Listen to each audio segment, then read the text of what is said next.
conference. I'm a conference junkie. I admit it, I'm a conference junkie. I am also a t-shirt addict, a book addict, and a CD addict, because there's a whole suitcase full of things under the front pew that if you'd like to look at those later, you can too. I love conference. My very first, that's our hotel, isn't it beautiful?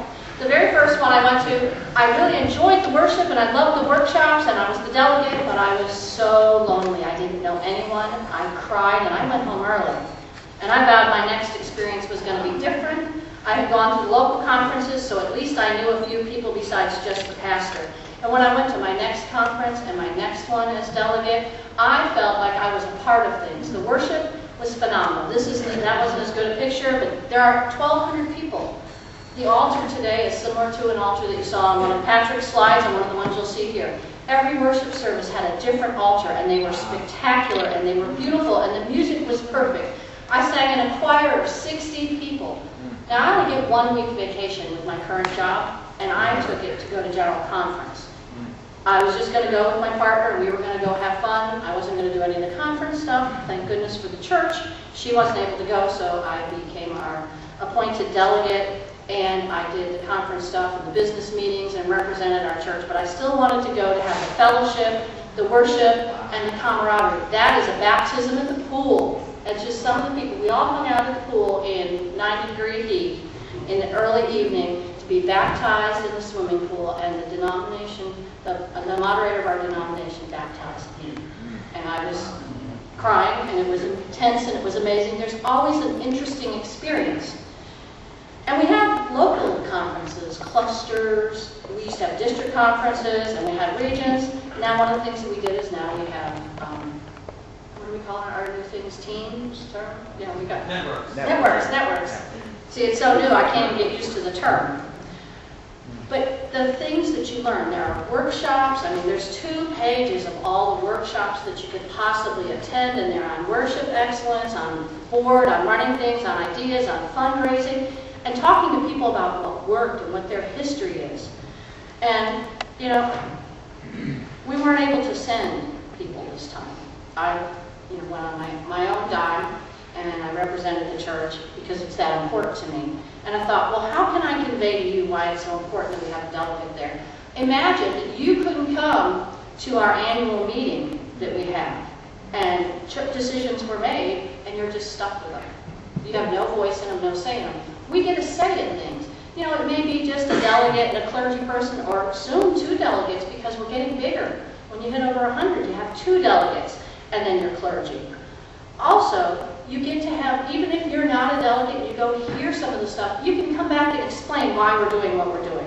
Before we go to conference, there's these reports and all this stuff that you print offline and read. They used to send you a packet. Now we're going green. You have your own, you can save it on your computer and read it there. It's all out there. So if any of you can't sleep at night, it's out there on the internet. It's still on the conference's website. But I mean, once we made the changes to clusters, and they wanted it, they talked about why they were doing what they were doing. And I know that's really kind of boring stuff because there's 7 pages of results.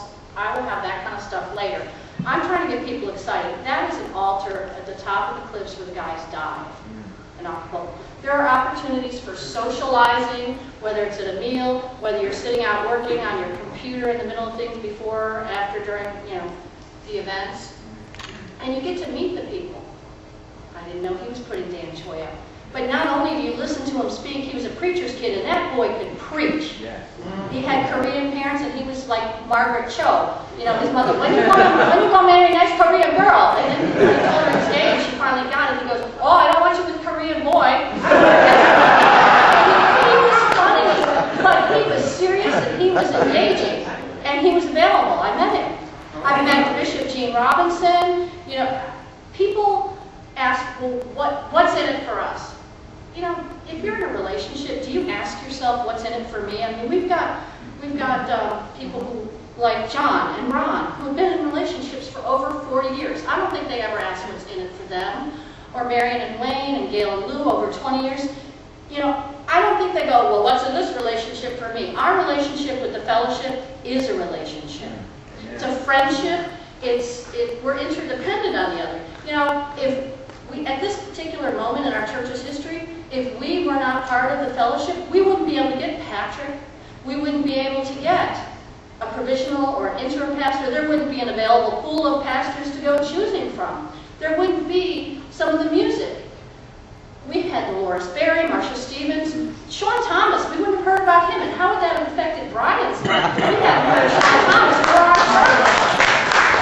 You don't know what's going to come out of a conference. You don't know what's going to be brought back. The greatest joy in my life was, they used to have a conference every 2 years, and in between the conference year, there was a leadership conference. And the last one was held in Orlando, and 14 people from our church went. And there was a blind, regular, mainstream Christian musician named Ken Meadama, who is blind. And he makes up songs. So you give him 2 or 3 things, and he sits at the piano, and he makes up a song for you. And I was one of the last ones, and I stood up, and I said how much I loved conference and how much it meant to me that my family, my church family was there, and I had 14 of them, and he made us a song. I thought I was just going to roll out the door in my tears puddle, because it was so meaningful. And everybody, if you ask Marie and Lisa, they were there, and that was very powerful for all these people. It's the relationship, it's the people that you meet. You know, there's Troy Perry. He's lost a lot of weight, so you don't necessarily recognize him. I gave him a hug for Brian. You know, the leadership is accessible. If you're a Presbyterian and you go to their Synod meetings, you ain't gonna meet them. You know, this guy from Jamaica, I still email him. There are people who need us. You know, if you want to do, he was tired. We were at a fort, and he said, "I'm not walking anymore." And I was walking because I have to see and do everything, because that's just my nature. And you know, but if you wanted to support a missionary, do you know how much money it might cost to support a missionary in a foreign country? We have missionaries that we help support by our tithe in all over the world. And we're helping people in Jamaica who might be killed for having worship because they're gay. We're helping people in Kenya. We're helping people in Moldova.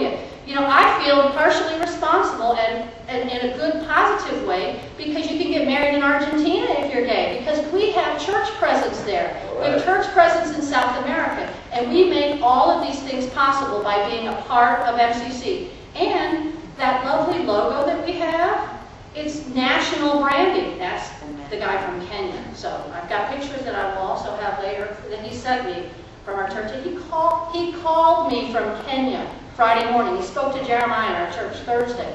He has to walk a kilometer to get to an internet access. And after I spoke to him Friday, he walked that kilometer, and he sent me photos of his church. That's the kind of dedication, the kind of desire that people have to know God and to be God. And if we see that out in the world, can't that give us a bigger dream for our church in our little community? But not only are we reaching our community, not only are we reaching people who come in our doors who may never come back, who may be visiting, or who could die before they could come back again.